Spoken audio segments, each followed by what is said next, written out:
വെറും 21 കൂവളത്തല വെച്ചിട്ട് നമ്മുടെ ശരീരത്തിൽ അടിഞ്ഞു കൂടിയിട്ടുള്ള എല്ലാത്തരം വിഷാംശങ്ങളെയും മാറ്റാനുള്ള ഒരു പരിഹാരമാണ് ഇന്ന് പറയുന്നത്. എത്ര അംഗങ്ങൾ നമ്മുടെ വീട്ടിലുണ്ടെങ്കിലും 21 കൂവളത്തല മാത്രം എടുത്തിട്ടാണ് നമ്മൾ ഈ പരിഹാരം ചെയ്യുന്നത്. ഇത് വീട്ടിലെ മുതിർന്ന ആൾക്കാര് വിശ്വാസത്തോടു കൂടി ചെയ്യേണ്ട ഒരു പരിഹാരമാണ്. കൊച്ചുകുട്ടികൾക്ക് ഇതിന്റെ ആവശ്യമില്ല. വിശ്വാസത്തോടെ ഇത് ചെയ്യണമെന്ന് പറയുന്നതിൻ്റെ ആവശ്യം എന്താണെന്ന് വെച്ചാൽ, നമ്മുടെ ശരീരവും നമ്മുടെ ആത്മാവും തമ്മിലൊരു കണക്ഷൻ വേണം. അത് ഉണ്ടായാൽ മാത്രമേ നമ്മുടെ ഉള്ളിലുള്ള പ്രാണശക്തി യാതൊരു തടസ്സവുമില്ലാതെ നമ്മുടെ ശരീരത്തിൽ കൂടെ ഒഴുകി നടക്കത്തുള്ളൂ. അങ്ങനെ പ്രാണശക്തി നമ്മുടെ ശരീരത്തിൽ കൂടെ ഒഴുകി നടക്കുമ്പോൾ മാത്രമേ നമുക്ക് പൂർണ്ണമായ സൗഖ്യം ഉണ്ടാവത്തുള്ളൂ കേട്ടോ. ഇപ്പം നമ്മൾ ഒരു ഡോക്ടറുടെ കയ്യിൽ നിന്ന് ഒരു മരുന്ന് മേടിച്ച് കഴിച്ചാലും പൂർണ്ണ വിശ്വാസത്തോടെ വേണം നമ്മളത് കഴിക്കാൻ.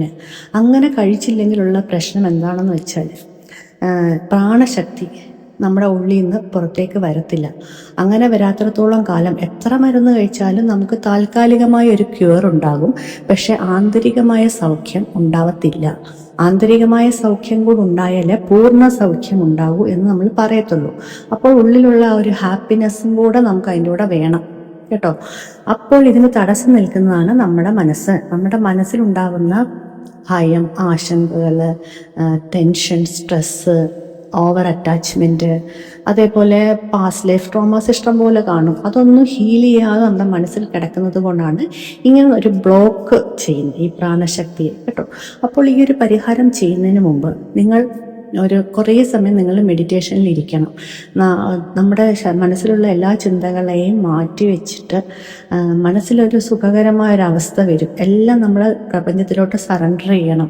നമ്മളെല്ലാവരോടും ക്ഷമിക്കണം. നമ്മളോട് തെറ്റ് ചെയ്തിട്ടുണ്ടെന്ന് നമ്മൾ വിശ്വസിക്കുന്ന ആരെങ്കിലും ഉണ്ടെങ്കിൽ എല്ലാവരോടും ശ്രമിച്ച് നമ്മുടെ ഉള്ളിലുള്ള ഭയങ്ങളും എന്തെല്ലാം നെഗറ്റീവ് ചിന്തകളുണ്ടെങ്കിലും അത് പ്രപഞ്ചത്തിൽ സമർപ്പിക്കണം. എന്നിട്ട് മാത്രമേ നിങ്ങൾ ഈ ഒരു പരിഹാരം ചെയ്യാവൂ കേട്ടോ.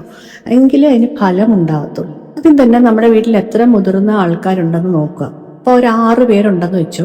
നമ്മൾ 7 ഗ്ലാസ് മോരുണ്ടാക്കി എടുക്കണം. മോരുണ്ടാക്കാൻ എല്ലാവർക്കും അറിയാമല്ലോ, തൈരിലെ വെണ്ണ മാറ്റിയിട്ടുള്ള മോരാണ് നമുക്ക് വേണ്ടത്. എന്നിട്ട് നമ്മൾ ഈ ഇലയും കൂടി ഇട്ടിട്ട് അത് തിളപ്പിച്ച് 6 ഗ്ലാസ് ആക്കി എടുക്കണം. എന്നിട്ട് ആ 6 ഗ്ലാസ് മോര് നമ്മൾ വിശ്വാസത്തോടെയും പ്രാർത്ഥനയോടും കൂടി കുടിക്കുക. നമ്മുടെ ശരീരത്തിൽ ഏറ്റിട്ടുള്ള കൈവശം വരെ മാറ്റാനുള്ള ശക്തി ഈ ഒരു പരിഹാരത്തിനുണ്ടെന്നാണ് എനിക്ക് കിട്ടിയ അറിവ്. ഇത് ചെയ്തു കഴിഞ്ഞിട്ട് നമ്മൾ പ്രപഞ്ചത്തിനോട് നന്ദി പറയണം, നമ്മുടെ ശരീരവും മനസ്സും എല്ലാം ശുദ്ധമാക്കി തന്നതിന്. ഈ ഒരു പരിഹാരം വർഷത്തിൽ ഒരിക്കൽ മാത്രമാണ് നമ്മൾ ചെയ്യേണ്ടത്.